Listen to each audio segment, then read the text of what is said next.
కేంద్ర ప్రభుత్వం సంచలన నిర్ణయం తీసుకుంది. దేశవ్యాప్తంగా కులగణన చేయనుంది. జనాభా లెక్కలతో పాటు కులగణన చేయాలని కేంద్ర కేబినెట్ సమావేశంలో నిర్ణయించారు. దేశంలో కులగణన చేయాలని చాలా కాలంగా డిమాండ్ ఉంది.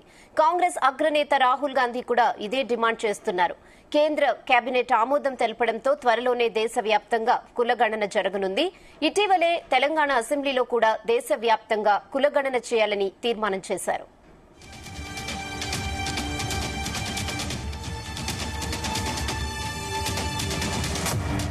కేంద్ర ప్రభుత్వం సంచలన నిర్ణయం తీసుకుంది. దేశవ్యాప్తంగా కుల గణన చేయనుంది. జనాభా లెక్కలతో పాటు కుల గణన కూడా చేయాలని కేంద్ర కేబినెట్ సమావేశంలో నిర్ణయించారు. ఇదే విషయంపై మరిన్ని అప్డేట్స్ మా ప్రతినిధి శ్రీచరణ్ అందిస్తారు. శ్రీచరణ్, రేయానా 2011లో యూపీఏ హయాంలో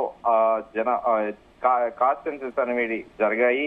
2011 తర్వాత 2021లో జరగాల్సి ఉంది జనాభా లెక్కలు. కానీ అప్పుడు కోవిడ్-1 కోవిడ్-2 మనందరికీ తెలిసిందే. కరోనా మహమ్మారి ప్రపంచాన్ని మొత్తం అతలకుతలం చేసిన విషయం తెలిసింది. సో అది 2021లో జరగాల్సింది 2025కి అది ఎక్స్టెండ్ అయింది అని కూడా చెప్పాలి.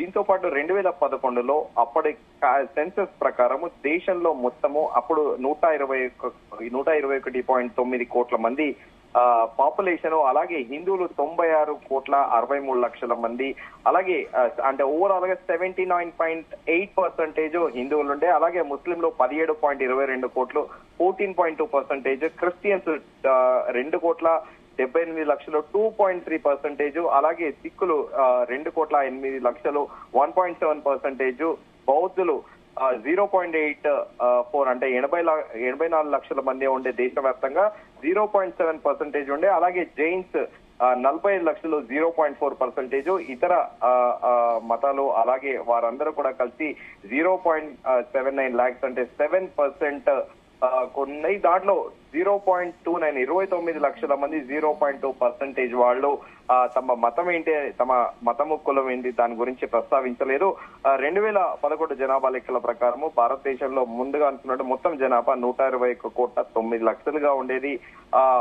మళ్ళీ పర్సంటేజ్ వైజ్ గా కూడా చూసుకుంటే ఓవరాల్ గా 79.8 హిందూస్, ముస్లింస్ 14.2, క్రిస్టియన్స్ 2.3%, సిక్లు 1.7, బౌద్ధులు 0.7, జైన్స్ 0.4. సో సిమిలర్ గా ఈ కాస్ట్ సెన్సస్ అనేది కూడా ఆగిపోయింది. సో తాజాగా ఈ రోజు కేంద్ర కేబినెట్ సమావేశంలో అంటే central committee on political affairs ఇవాళ ప్రధాని నరేంద్ర మోదీ అధ్యక్షతన జరిగింది. కీలక నిర్ణయం తీసుకున్నారు. కాస్ట్ సెన్సస్ చెయ్యాలి అని, కులగణ అనేది ఖచ్చితంగా చెయ్యాలి అని కూడా రాబోయే జనాల్లో భాగంగా, లెక్కల్లో భాగంగా కేంద్ర ప్రభుత్వం బుధవారం ప్రకటించింది. ఇంతకు ముందు రాహుల్ గాంధీ కూడా బీహార్ లో పర్యటించినప్పుడు కాస్ట్ సెన్సస్ ఖచ్చితంగా కులగణ చేయాల్సిందే అంటూ కూడా ఆయన పట్టుబట్టాడు. దీంతో పాటు ఆయన రిజర్వేషన్ల పైన కూడా 50% పరిమితి అనే అడ్డంకులను తొలగించాల్సి వస్తుంది, అణగారిన వర్గాలకు రిజర్వేషన్ల కోటా పెరగాల్సిన సమయం ఇది అంటూ కూడా ఆయన చెప్పారు. బీహార్ లో ఆయన పర్యటించినప్పుడు కూడా ఆయన ఇదే ప్రస్తావించారు. ఖచ్చితంగా కులగణ అనేది చెయ్యాలి, ఇది దేశవ్యాప్తంగా చెయ్యాలంటూ కూడా ఆయన డిమాండ్ చేశారు.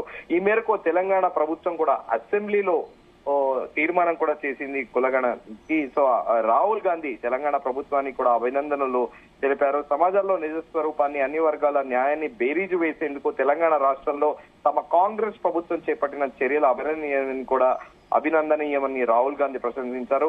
తెలంగాణలో అణగారిన వర్గాలకు అభ్యున్నతికి సరైన విధంగా సాధికారతకు కులాల వారి సమగ్ర సర్వే నిర్వహించాలని కూడా తెలిపారు. అవసరము ఎంతైనా ఉంది, అయినా వర్గాల సాధికారికత అత్యవసరము, ఇందుకు సరైన శాస్త్రీయ ప్రాతిపాదికగా ఉండాలి. ఈ దిశలోనే తెలంగాణ ప్రభుత్వం సర్వే చేపట్టిందంటూ కూడా ఆయన కితాబిచ్చారు. సో ఈ రోజు కేంద్ర ప్రభుత్వము అనేక రాష్ట్రాల్లో జరుగుతున్న కులగణ అనేది అశాస్త్రీయంగా, సైంటిఫిక్ గా లేదని కూడా కేంద్ర మంత్రి అశ్విని వైష్ణవ్ అన్నారు. అలాగే ఎన్డీఏ పాలిత బీహార్ సహా అనేక రాష్ట్రాల్లో ఇప్పటికే కూడా కులగణ డేటాను కూడా ప్రచురించాయని కూడా ఆయన చెప్పారు.